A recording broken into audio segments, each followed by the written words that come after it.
Hey guys, this is Matthew and Sarah from Amateur Filmies, and welcome to our second ever review, which is of the new film Black Christmas. So our next video was going to be my top 10 favourite horror movies of all time, but we just came back from watching this and we had to share our opinions on it. Black Christmas 2019 shares its name with a 1974 classic, Black Christmas, and it follows a bunch of sorority sisters who are taken down by an unseen, unknown killer, and it's also set during Christmas, hence Black Christmas.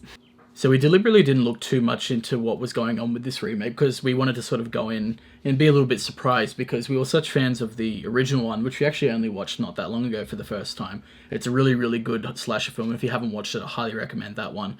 So we did go in initially without having seen too many of the trailers and whatnot. And yeah, we have some stuff to talk about. So I'll start off with the positives. There weren't many, but we have to talk about them. Yeah, I'll admit that I'm leaving this bit all up to Sarah because I'm really struggling to think of many redeeming things about this movie, but take it away. So, if anyone's familiar with The Exorcist 3, there is a really famous scene, jump scare, where a hooded figure runs onto the screen and it's silent. It's really creepy. And there was sort of a scene in Black Christmas that was similar, where the killer sort of comes onto the screen, it's quiet, and then you hear like this jolt of music, and that was really beautiful. It actually scared me. It was like the first time in the movie I was genuinely scared, so I thought that was great. And there's also a callback to the original with a body on the balcony of like the sorority house, but no one knows it's there, and it's sort of that creepy sort of I guess sort of like pathetic fallacy where the audience knows what's going on, but the rest of the cast don't. It's really good. Yeah. So, is that all for the positives?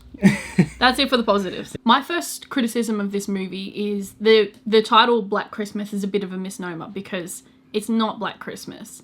The elements of it that make it true to the original are completely gone pretty much, and the ending sort of just loses its way, and it doesn't head in the direction that we expected it to. Yeah, they've completely eradicated any trace to the original, in my opinion. The writing in this, you honestly could literally call it anything else, and I wouldn't have thought, hey, this sort of seems like Black Christmas. It is that dissimilar, in my opinion, to the original, and that was one of the biggest letdowns, is the fact that I was just led into believing that this was going to be, a modern take on a really classic slasher, and boy, was it not.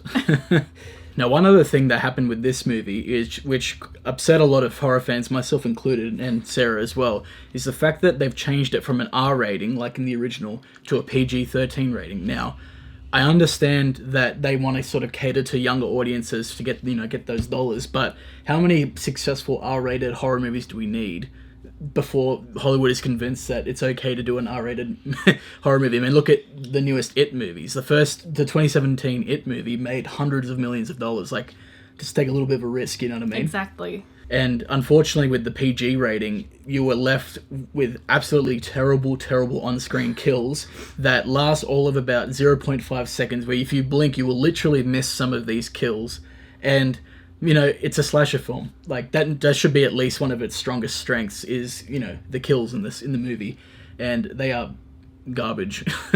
When you first go in to watch a remake of an original horror film that you're super familiar with, you have certain expectations. But even though we realized about halfway through that this was not going to be like the original whatsoever, you still have to judge a film on its merits, whether or not it's got an interesting story, whether the writing's good, whether the characters are fleshed out and convincing.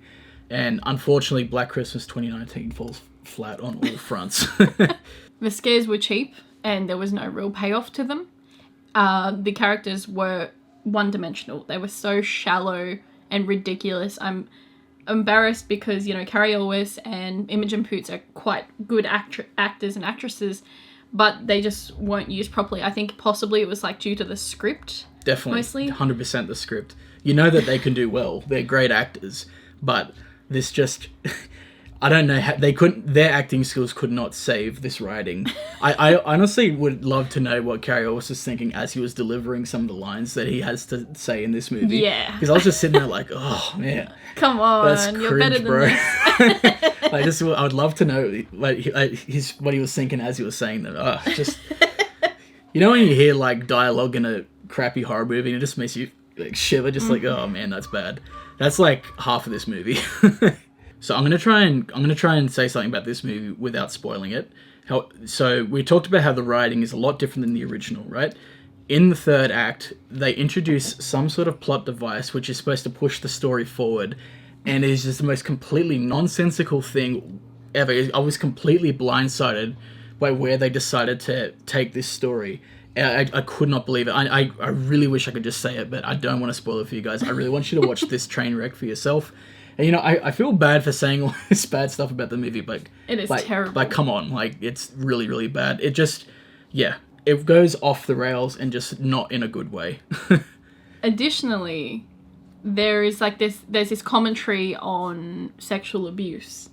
And while obviously we take these issues seriously, obviously, this movie does a terrible job of handling them. It's supposed to be sending this really strong message, but it's so obvious and on the nose, it's just dumb. Yeah, it makes up a big part of this movie, like the social commentary. Yeah. And as I was saying to Sarah before, like there's nothing wrong with, you know, as a writer or director or whatever, there's nothing wrong with wanting to represent your, you know, political or social Tackling views those issues, yeah. in a film. I mean, films have been doing that for decades, right? There's nothing wrong with that, but... You've got to do it properly. Yeah, well, as an audience member, we still have to sit through it. We still will have to, you know, in the end, a movie is still supposed to be entertaining and well written, at least hopefully, you know, and unfortunately, even though we can sympathize and agree with a lot of the things they're trying to tackle in this movie, it just was the movie was just boring. Yeah, the commentary is so blatant, it insults your intelligence as a viewer. Yeah, like in the end, it just wasn't an interesting movie, and it resulted in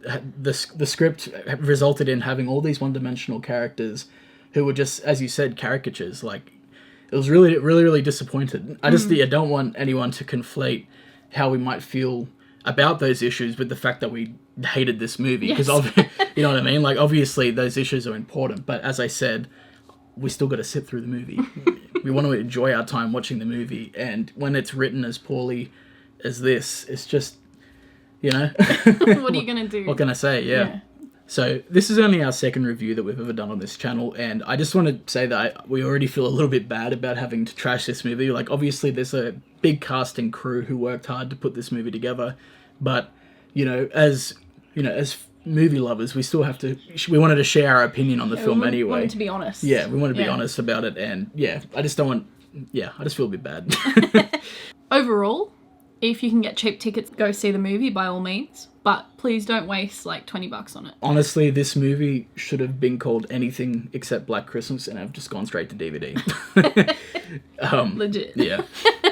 So now it comes time to rate this movie. We're going to continue with the letter grade system, and unfortunately, and probably to no one's surprise, we're going to have to give this movie an F. Yeah, so am I. Sorry. Anyway, that's been our review of the new Black Christmas movie. I hope we didn't stop you from going to watch it if you were planning on it. I mean, I kind of still want you guys to go watch it anyway. Yes. And we just want to hear your opinions. Yeah, I want to form your own opinion about it, but like, I would love to hear other people's thoughts on this movie, because it's just, I couldn't believe my eyes by the end of it.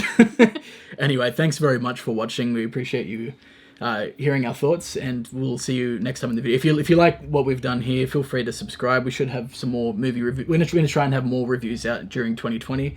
I think the next big horror movie we'll want to review is probably The Grudge. Oh yes. But yeah, feel free to subscribe if you like our content, and yeah, we'll see you next time. Thank you very much. Thank you.